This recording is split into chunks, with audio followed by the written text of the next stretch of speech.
Hoy es jueves 24 de noviembre.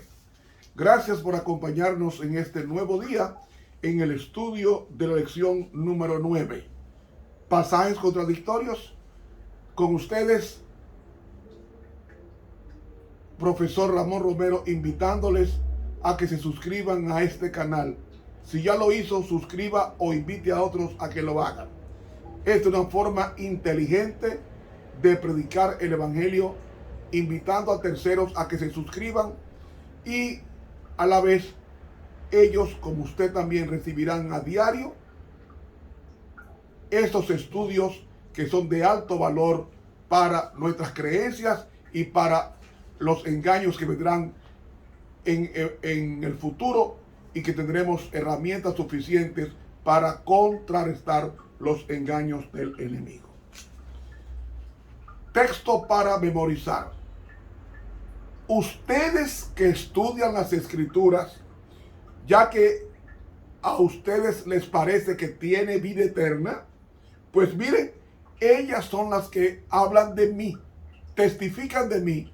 Juan 5:39. Padre nuestro que estás en los cielos. Tu Biblia es clara, tan meridiana como la luz del mediodía. Ilumínanos con esa luz para nunca tropezar en las tinieblas, porque en Cristo Jesús te lo pedimos. Amén. Para hoy, jueves, las almas debajo del altar.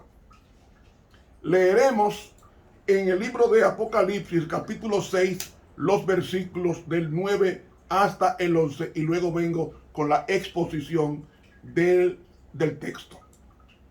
Y cuando él abrió el quinto sello, vi debajo del altar las almas de los que habían sido muertos por la palabra de Dios y por el testimonio que ellos tenían. Y clamaban en alta voz diciendo: ¿Hasta cuándo, Señor, santo y verdadero, no juzgas y vengas nuestra sangre de los que moran en la tierra? Y les fueron dadas sendas ropas blancas, y fueles dicho que reposasen todavía un poco de tiempo, hasta que se completaran sus consiervos y sus hermanos, que también habían de ser muertos como ellos. Vamos a pasar a explicar este pasaje.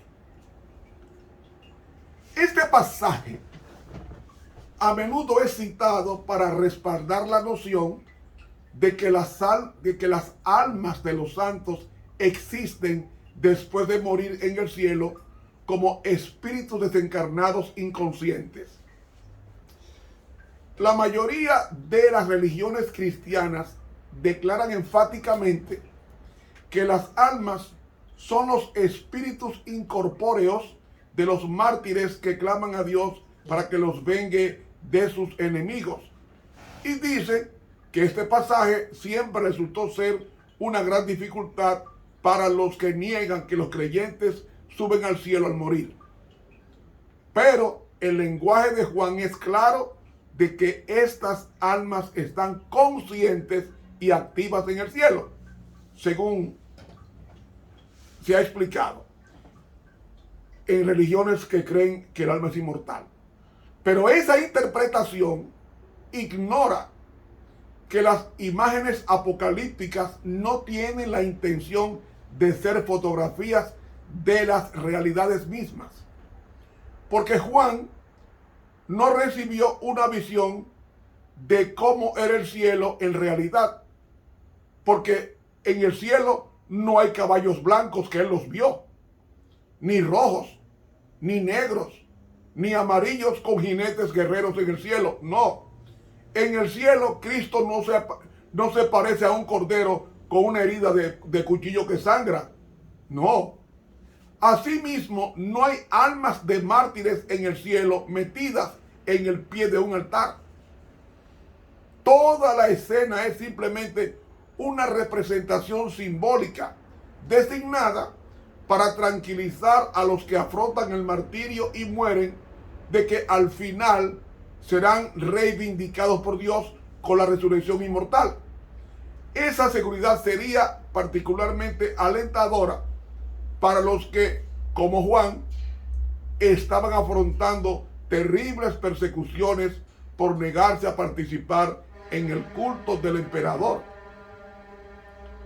La razón de su uso aquí es sugerida por la muerte forzada de los mártires, cuya sangre fue derramada por la causa de Cristo.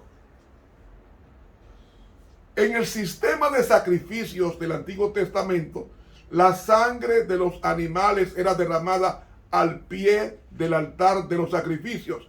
Levítico 4:7 dice: y el sacerdote pondrá de esa sangre sobre los cuernos del altar del incienso aromático que está en el tabernáculo de reunión delante de Jehová, y vaciará el resto de la sangre del becerro al pie del altar del holocausto. Y la sangre contenía el alma, dice Levítico 17:11, cuando leemos: porque la vida de la carne en la sangre está. Es decir, la sangre contenía el alma de la víctima inocente que era ofrecida a Dios como sacrificio expiatorio en favor de los pecadores arrepentidos.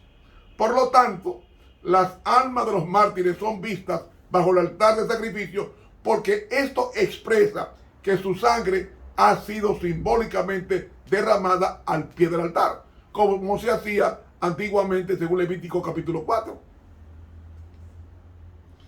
El lenguaje de la muerte sacrificial se usa en otras partes del Nuevo Testamento para indicar martirio. Por ejemplo, cuando Pablo estaba a punto de morir, él escribió la segunda carta a Timoteo, en el capítulo 4, versículo 6, él dijo: porque yo ya estoy para ser sacrificado y el tiempo de mi partida está cercano. Ve, el apóstol dice que se gozaba en ser derramado en libación por Cristo en Filipenses 2:17. Y además, el templo del Antiguo Testamento tenía dos altares. El altar de los sacrificios, que estaba en el atrio exterior, fuera del templo, para los sacrificios de animales en holocausto. Y dentro del templo estaba el altar de incienso. Pero el altar que se ve aquí es muy probablemente el altar de holocaustos, más bien que de incienso. Y esto se ve claramente por el hecho de que en el ritual del Antiguo Testamento la sangre se derramaba en la base del altar del holocausto, según leímos en Levítico 4:7. La palabra derramará o echará también se usa en Apocalipsis 16:6, donde la sangre de los santos y de los profetas se derrama, evidentemente debajo del altar, como indica el versículo 7. Ya que el altar del sacrificio no estaba en el templo, sino en el patio o atrio exterior, es claro que la escena descrita aquí ocurre no en el templo del cielo, sino en la tierra, que estaba simbolizada por el atrio exterior del templo, que es donde Cristo murió. En la tradición judía relativamente posterior, las almas de los justos eran preservadas debajo del trono de gloria.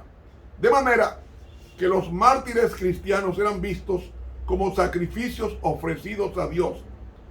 Su sangre derramada en tierra fue vertida simbólicamente en el altar celestial. Por tanto, sus almas son vistas bajo el altar porque es allí donde simbólicamente fluía la sangre de los mártires. No hay ninguna representación del estado intermedio. La representación simbólica de los mártires como sacrificios ofrecidos en el altar celestial no puede ser usada para sostener la postura de su existencia consciente incorpórea en el cielo. Así de que el hecho de que Juan viese las almas de los mártires bajo el altar no tiene nada que ver con el estado de los muertos o de su situación en el estado intermedio.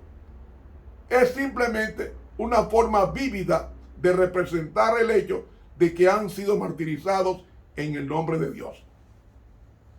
Las almas de los mártires son vistas descansando debajo del altar, no porque estén en un estado incorpóreo, sino porque están esperando la terminación de la redención, cuando dice hasta que se completara el número de sus consiervos y sus hermanos en Apocalipsis 6:11. y su resurrección en la venida de Cristo. Así que Juan describe este evento luego diciendo: y vi las almas de los decapitados por causa del testimonio de Jesús y por la palabra de Dios, los que no habían adorado a la bestia ni a su imagen, y que no recibieron la marca en sus frentes ni en sus manos, y vivieron y reinaron con Cristo 1000 años. Esta es la primera resurrección. He leído Apocalipsis 24. Esta descripción de los mártires como los decapitados por causa del testimonio de Jesús y por la palabra de Dios es muy parecida a la de Apocalipsis 6:9, que habla sobre las almas debajo del altar. La única diferencia es que en el capítulo 6 de Apocalipsis se nos dice que los mártires difuntos descansan, mientras que en el capítulo 20 son devueltos a la vida. Así que es evidente que si los mártires son devueltos a la vida al comienzo del milenio, en conjunción con la venida de Cristo por segunda vez, no pueden estar viviendo en el cielo en un estado incorpóreo mientras descansan en la tumba.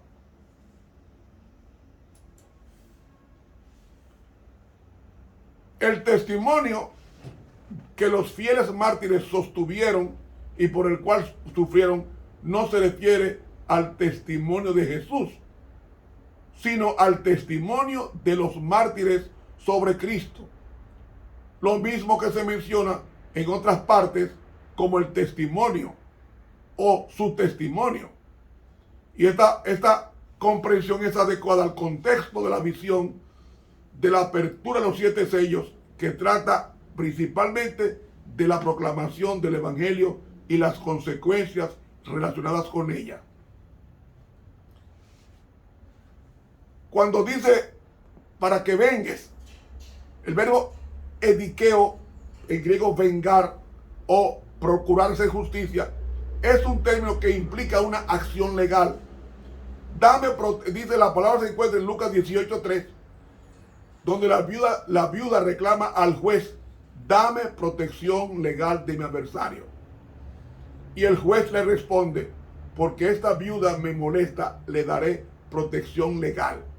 El verbo edikeo, que significa vengar o procurar justicia. Entonces, esta frase aparece con frecuencia en Apocalipsis y actúa casi como una expresión técnica para los malvados, es decir, a los que se oponen al Evangelio y persiguen al pueblo de Dios. Estos mártires están vestidos de blanco. ¿Qué significa eso? Eso significa que pureza, carácter. Y dice para que estén completos. El verbo completar es pleroo en el griego y significa llenar. Y el texto significa que se complete el número de sus consiervos que están a punto de ser muertos. Ahora bien, la palabra número no aparece en el texto griego de Apocalipsis 6:11. Esta declaración ciertamente no debe ser entendida de una forma matemática, como si Dios hubiese decretado que debía haber muerto una cantidad específica. No, el Apocalipsis trasciende la comprensión judía popular. Y el texto declara que los mártires debajo del altar deben descansar hasta que sus consiervos, es decir, sus hermanos que están a punto de morir, pudieran ser hechos completos con referencia a su carácter, como ellos mismos han sido hechos completos o perfectos en el carácter. Por eso es que Juan ve en el 5.º sello las almas de aquellos que habían muerto por la palabra de Dios. Por tanto, es pertinente cuando ellos dicen: ¿hasta cuándo, oh Señor santo y verdadero, no juzgarás y vengarás nuestra sangre sobre los que moran en la tierra? En el versículo 10, eso se llama una figura de lenguaje llamada personificación, como pasó con la sangre de Abel, que aparece en Génesis 4:10, clamando a Dios desde el suelo. Eso se llama una figura de lenguaje llamada personificación, que hace que la sangre hable como si fuera algo con vida. Así como la sangre de Abel clamaba a Dios por causa de su muerte injusta, así los mártires claman a Dios porque fueron perseguidos y murieron injustamente por causa de ser fieles a Él. Así que, mis hermanos, creo que está bien claro de que estas almas que están allí es una figura de lenguaje y son expresiones simbólicas de que ellos fueron muertos como los animales en el altar de sacrificio, y su sangre sellada por Cristo va a ser reivindicada cuando venga con segunda vez. Mis hermanos, se nos fue el tiempo. Se nos fue el tiempo. Para mañana viernes vendremos con el repaso de la lección. Estuvo con ustedes el profesor Ramón Romero.